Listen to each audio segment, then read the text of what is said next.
Salve a tutti e benvenuti a un nuovo racconto al paranormale vero dei nostri iscritti. Oggi è la volta del nostro Francesco Ippolito, che salutiamo. Iniziamo subito.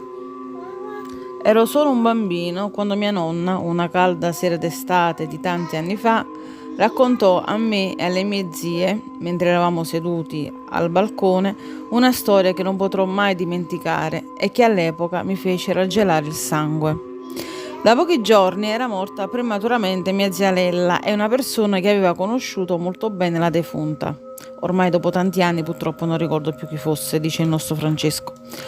Una notte, mentre guidavo in macchina nei pressi del cimitero di Ragusa, vidi una donna che camminava ad andatura lenta, come fosse sperduta. Incuriositosi, vista l'ora tarda e il luogo particolare, le si avvicinò, ma rabbrividì quando riconobbe inequivocabilmente Lella. Il suo volto era di un pallore spettrale e indossava lo stesso abito con cui era stata sepolta. Lui la conosceva bene, non poteva sbagliarsi, era proprio lei, la defunta Lella. Travolto dalla paura, pigiò sull'acceleratore scappando via da quel luogo spettrale. Da questa testimonianza si evincerebbe che Lella fosse un'anima in pena. Ricordo che all'epoca mia nonna, molto impressionata dal racconto, le fece dire alcune messe, dice il nostro Francesco. Io spero però che adesso la sua anima abbia trovato la pace, e questo è il pensiero del nostro Francesco Ippolito. Io spero anche io per quest'anima in pena. E qui finisce la vera storia di Francesco Ippolito. Allora, io penso che sia, condivido questa supposizione, va?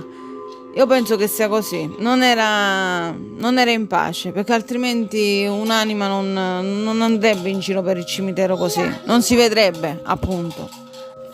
Certo, io come persona non testimone, e quindi che non ho vissuto questa esperienza, potrei dire, cavolo, io sarei rimasta là. Tutti potremmo dirlo, no? Ovviamente però chi sta e ha quella paura, uno se ne scappa, quindi non possiamo fare i grandi eroi.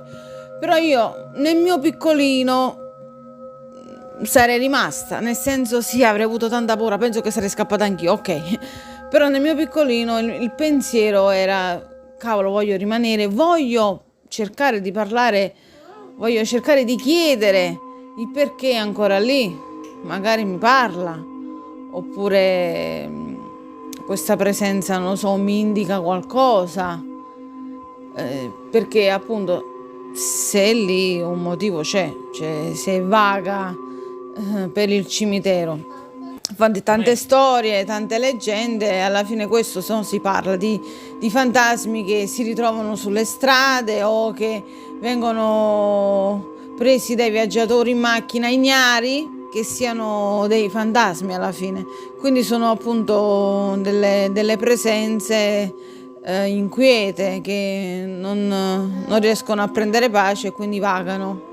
Secondo me in quel momento i parenti di Francesco Ippolito in quel momento non pensavano a tutte queste cose, di fargli l'intervista al fantasma, quindi si sono abbastanza, secondo me, cagati addosso. Dici, chiamiamo prete, esorcisti e tutto quello che è possibile, e così non lo vediamo più, ecco.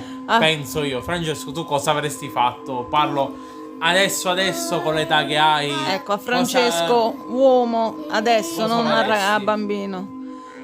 Non lo so, penso che Francesco sarebbe rimasto, perché se nell'altra storia anche lui sarebbe sceso, io penso che sarebbe rimasto. Penso anch'io. Certo, giustamente, no?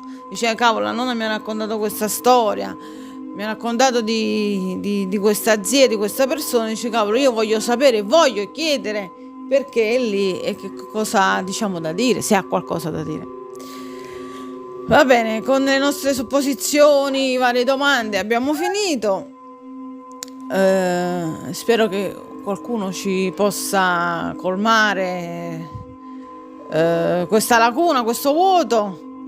Qualcuno, qualche vostro parere, ecco, qualche vostro parere, sì, esatto. E se avete visto anche voi qualcosa di strano nella vostra vita. Esatto, quindi aggiungiamo, se avete anche voi una storia vera da raccontare, da condividere con noi. E mi raccomando, condividete, che non ci sarà nessun pregiudizio. Esatto, nessun pregiudizio, non c'è niente da da dire.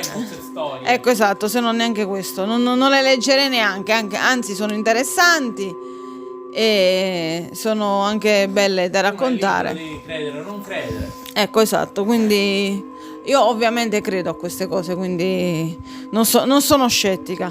Qualcun altro potrebbe essere scettico, se lo vuole scrivere lo scriva nei commenti. E dicevo poc'anzi, se uno vuole condividere una storia vera, noi siamo aperti e liberi, accettiamo appunto questa storia e io la leggerò, la condividerò con tutti voi. Ciao Francesco Ippolito. Ciao Francesco, grazie per la storia, aspettiamo un'altra, Ciao a tutti. Ciao a tutti, alla prossima storia, ciao ciao.